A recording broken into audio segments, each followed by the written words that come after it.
Good morning friends. कैसे हो आप लोग? बढ़िया। ठीक है, ठीक है, ठीक है। फ्रेंड्स, आज हम डिस्कस करेंगे कैरेक्टरिस्टिक्स ऑफ पार्टनरशिप।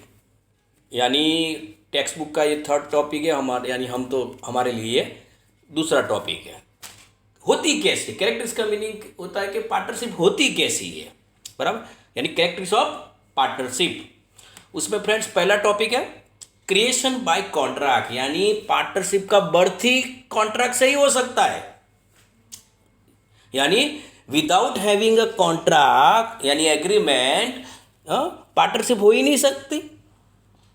पर अब वो कॉन्ट्रैक्ट यानी एग्रीमेंट आइदर वो रिटर्न होता है और ओरल होता है। 99.99% नाउ इट डेज फ्रेंड्स, अब तो ये कॉन्ट्रैक्ट यानी ये एग्रीमेंट रिटर्न ही हो गया है। इसके पीछे रीज़न भी यही है फ्रेंड्स कि अब तो ट्रस्ट का भी इश्यू थोड़ा बहुत होने लगा है। और फ्रेंड्स, कभी भी इन फ्यूचर कभी भी पार्टनर्स के बीच में कोई भी डिस्प्यूट हो जाए, बराबर, तो डिस्प्यूट को सॉल्व करने के लिए ही ये एग्रीमेंट यूज़ होता है, बराबर। ठीक है, तो ओरल होगा तो थोड़ी दिक्कत हो जाएगी, रिटर्न होगा तो एक बेनिफिट ये मिल जाएगा कि उससे आप वो इश्यू को अच्छी तरह से आप सॉल्व कर पाओगे। तो विदाउट हैविंग ए कॉन्ट्रैक्ट आप पार्टनरशिप को बर्थ नहीं करा सकते हो। अब वो ओरल भी हो सकता है और पर रिटर्न जो कॉन्ट्रैक्ट हो which is desirable and acceptable, वो सीधी बात है, वो बेनिफिशियरी उसका बेनिफिट हमें ज़्यादा मिलता है, बेनिफिशियरी वो ज़्यादा रहता है। ठीक है, तो first characteristics of the partnership is that creation bye contract, यानी पार्टनरशिप कॉन्ट्रैक्ट से ही उसका बर्थ करवाया जा सकता है। Next, profit objective. अब तो सीधी बात है, पार्टनरशिप का एक ही ऑब्जेक्ट क्यों पार्टनरशिप की जाती है, यानी बिजनेस क्यों चलाए, पार्टनर फर्म क्यों चलाई जाती है, बराबर। Single motto of each and every business है ना, पार्टनरशिप का एक सिंगल ही मोटो होता है बिजनेस का, क्या? To earn profit profit profit, यानी बिजनेस प्रॉफिट अर्न करने के लिए ही चलाया जाता है। पार्टनरशिप उसके लिए तो की जाती है, बराबर। हाँ, कोई लॉस जनरेट करने के लिए, यानी end of the year partnership firm का जो भी प्रॉफिट और लॉस होगा वो पार्टनर्स क्या करेंगे, आपस में डिस्ट्रीब्यूट कर ले। कोई लॉस जनरेट करने के लिए पार्टनरशिप क्यों चलाए, बराबर ना। यानी single motto of the business, यानी पार्टनरशिप का एक ही मोटो होता है, to generate profit profit profit, यानी हैंडसम प्रॉफिट जनरेट करने के लिए ही बिजनेस यानी पार्टनरशिप चलाई जाती है। तो ये था फ्रेंड कैरेक्टरिस्टिक्स नंबर 2, यानी सिंगल मोटो पार्टनरशिप का प्रॉफिट ऑब्जेक्टिव। थर्ड नंबर का कैरेक्टरिस्टिक्स है फ्रेंड लीगल बिजनेस। ये इंपॉर्टेंट थोड़ा फ्रेंड्स, उसको थोड़ा ध्यान से समझ लो। यानी पार्टनरशिप लीगल बिजनेस के लिए ही हो सकती है। What is the meaning of legal business? यानी जो इलीगल नहीं है वो सब बिजनेस लीगल बिजनेस, बराबर। यानी आप अब लीगल बिजनेस यानी इलीगल नहीं है वो सब के सब लीगल बिजनेस। अब कौन से इलीगल बिजनेस, यानी इलीगल बिजनेस की पार्टनरशिप नहीं हो सकती, बाकी सब बिजनेस की हो सकती है। क्या होता है इलीगल बिजनेस? इलीगल बिजनेस का मीनिंग वही होता है, मान लो कि let's take a example, smuggling. तो स्मगलिंग फ्रेंड्स इलीगल बिजनेस है। तो आप इलीगल बिजनेस स्मगलिंग का आप किसी के स्मगलिंग का बिजनेस करोगे आप, बराबर, वैसे तो कर ही नहीं सकते और बिजनेस ही नहीं कर सकते, इलीगल बिजनेस है, तो आप इसकी पार्टनरशिप भी नहीं कर सकते, यानी इलीगल बिजनेस की पार्टनरशिप नहीं हो सकती friends. Let's take another example, liquor business. Gujarat में लिकर बैंड है, आपको पता ही है, बराबर। तो आप गुजरात में लिकर बिजनेस के लिए किसी के साथ पार्टनरशिप करना चाहो तो नहीं कर सकते, क्योंकि वो बिजनेस ही इलीगल है। तो कहाँ से पार्टनरशिप वैलिड हो जाएगी आपकी, बराबर। हाँ, बिजनेस ही इलीगल है, तो इलीगल बिजनेस की पार्टनरशिप नहीं हो सकती। ये हो गया हमारा कैरेक्टरिस्टिक्स नंबर थर्ड, बराबर। Fourth one is agent of each other, यानी एक पार्टनर दूसरे पार्टनर का एजेंट है। इन अनदर वर्ड्स, एक पार्टनर दूसरे पार्टनर का रिप्रेजेंटेटिव है। कैसे, क्या मीनिंग होता है एजेंट और रिप्रेजेंटेटिव का? Let's take a example friends, मान लो कि एक पार्टनरशिप फर्म में there are 4 partners A B C and D, बराबर। अब वो तो सीधी बात है कि 4 पार्टनर्स के तो सबकी स्किल सबकी स्पीड वर्क में अलग अलग होगी, सीधी बात है डिफरेंट होगी। तो वो लोग करेंगे क्या फ्रेंड्स, वो आपस में जो भी बिजनेस यानी पार्टनरशिप फर्म का जो भी वर्क होगा वो आपस में बांट लेंगे। किस तरह से बांटेंगे कि जहाँ पे जिसकी स्किल बराबर स्पीड ज़्यादा होगी वो काम वो करेगा, बाकी का काम दूसरे को दे देगा बराबर। पर होगा क्या, वो काम तो करेगा, वर्क जो भी करेगा वो बिजनेस के लिए करेगा, वो अपना पर्सनल वर्क तो कर नहीं रहा है बराबर। तो यानी वो जो भी काम करेगा, मान लो कि एक पार्टनर ने कोई काम किया और लॉस हो गया, तो वो लॉस वो खुद अकेला नहीं बियर करेगा, वो लॉस बाकी के अदर पार्टनर्स को भी बियर करना पड़ेगा, क्योंकि वो वर्क खुद अपने लिए यानी पर्सनल वर्क नहीं कर रहा था फ्रेंड्स, वो कर रहा था पार्टनरशिप फर्म के लिए। यानी any business activity done by any partner are responsible to another partners also. यानी मान लो कि लॉस हो गया तो सबको बियर करना पड़ेगा, क्योंकि रूल है एक पार्टनर दूसरे पार्टनर का एजेंट है, इन अनदर वर्ड्स रिप्रेजेंटेटिव है, यानी रिस्पॉन्सिबल सबके लिए हो जाएगा। मान लो कि कोई पार्टनर बैंक में चला गया, तो इसका मीनिंग यही होता है कि पूरे के पूरे पार्टनर्स बैंक में आ गए, यानी पार्टनरशिप फर्म पूरी बैंक में आ गई, क्योंकि सबको जाने की जरूरत नहीं होती। ऑन बिहाफ ऑफ कोई एक पार्टनर्स बैंक में जा सकता है और अपना बिजनेस का वर्क जो भी है वो कंप्लीट करके वापस आ सकता है बराबर।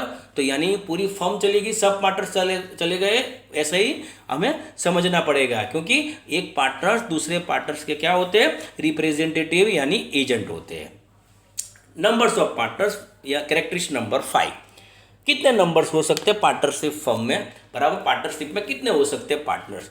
तो the section 464 of companies act 2013, यानी 2013 जो कंपनीज एक्ट है, वैसे तो ये कंपनीज एक्ट 1956 का है, पर उसका जो रीडेवलप हुआ 2013 में, और उसकी जो सेक्शन है 464 वहाँ पे लिखा हुआ है। तो पहले तो मिनिमम नंबर तो दो चाहिए पार्टनरशिप, क्योंकि कोई एक इंसान अपने आप से कैसे पार्टनरशिप कर सकता है, वो तो फिर तो वो सोल प्रोप्राइटरशिप भी हो जाएगी, सीधी बात है।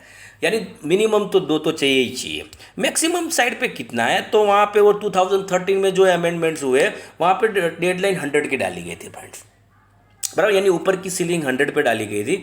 बट हुआ क्या, 2014 में जो मिसलेनियस कंपनीज का जो भी एक रूल उन्होंने 10 में डाला, तो उसमें वो जो सीलिंग है ना वो 100 वाली 50 कर दी बराबर।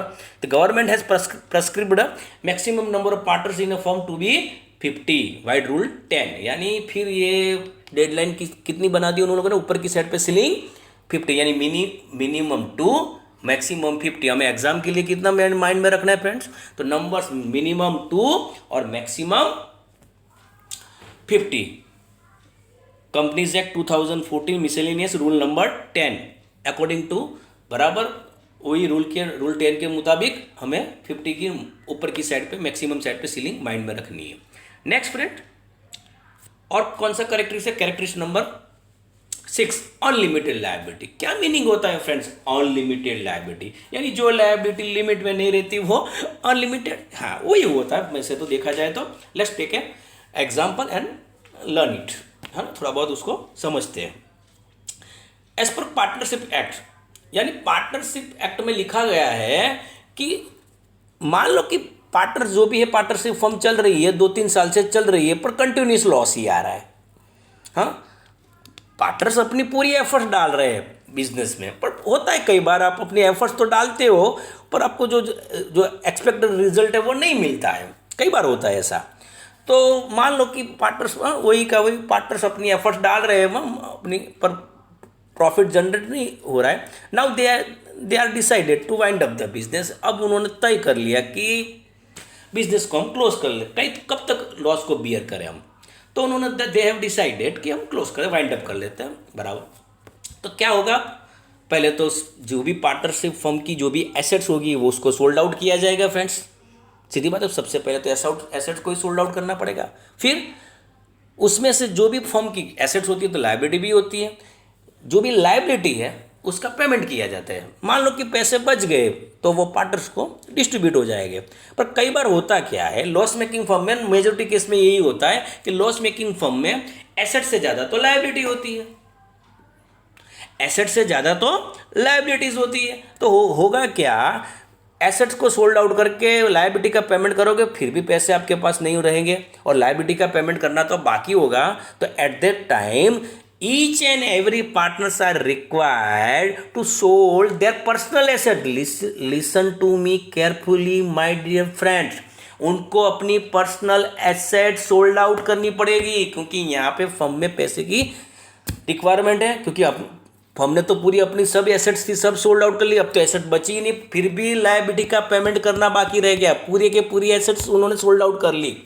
तो होगा क्या, उनको अपनी पर्सनल एसेट सोल्ड आउट करनी पड़ेगी, पर्सनल लायबिलिटी उसका पेमेंट कर लो, और जो भी पैसे बचेंगे वो बिजनेस में लाने पड़ेंगे, which is compulsory and mandatory. इसको ही बोलते हैं अनलिमिटेड लायबिलिटी। कोई पार्टनर ऐसा नहीं बोल सकता कि मैं अपना पर्सनल पैसा बिजनेस में नहीं लाऊंगा, ऐसा नहीं बोल सकता, क्योंकि वो तो रूल ही है कि एज ए पार्टनर आप पार्टनरशिप फर्म को ज्वाइन कर रहे हो तो आपको पता होना चाहिए कि आपकी लायबिलिटी अनलिमिटेड है। ये तो हमारी मदर जैसी हो गई, हाँ, क्योंकि हमारी जो मदर होती है उसकी भी आप देख लो घर पे अपनी मम्मी कितना काम करती है, उसकी भी ड्यूटी अनलिमिटेड जैसी हो गई ना, वही होता है। बस यहाँ पे पार्टनर्स की भी लायबिलिटी अनलिमिटेड होती है फ्रेंड्स।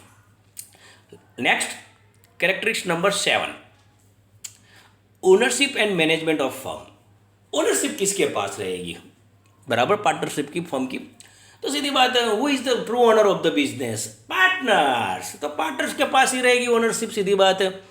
ओके, एंड मैनेजमेंट किसके पास रहेगा, अब तो मेजोरिटी पार्टनर्स के पास ही रहता है, पर वो हो सकता है कि कोई पार्टनरशिप फर्म में पार्टनर्स ने कोई मैनेजर रख लिया हो तो थोड़ा बहुत मैनेजमेंट वो देखता हो, बराबर, पर मेजोरिटी केस में तो ओनरशिप हो या मैनेजमेंट, ऑल बराबर, वो दोनों की दोनों रिस्पॉन्सिबिलिटी पार्टनर्स के पास ही रहती है। हाँ, ये हो सकता है कि मैनेजमेंट डन बाय ऑल, यानी सब पार्ट साथ में मिलके बिजनेस को चलाए, यानी मैनेजमेंट सब देखे, और उसमें से हो सकता है कि कोई एक ही मैनेजमेंट देखता हो, बाकी के सब स्लीपिंग पार्टनर्स बन जाए, वो बिजनेस में एक्टिव पार्टनर्स ना हो, बराबर।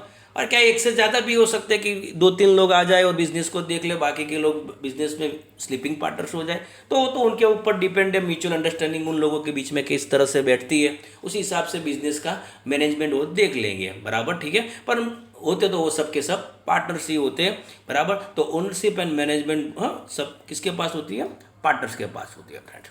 तो फ्रेंड्स ये थे 7 कैरेक्टरिस्टिक्स, आपको उसको अच्छी तरह से पढ़ लेना, बराबर, ईजी है, उतना टिपिकल नहीं है, कुछ नहीं है इसके अंदर, बराबर। तो आप अच्छी तरह से उसको आप एक बार पढ़ लेना, और एक वीडियो को एक हो सके तो 2 बार सुन लो, तो क्या पूरा कॉन्सेप्ट आपके माइंड में बैठ जाएगा कि होता क्या है ये, बराबर। बहुत छोटे छोटे पॉइंट्स लिखे हुए हैं, बराबर, 2-3 लाइन के ही पॉइंट्स है, आप अच्छी तरह से उसको पढ़ लो, ठीक है।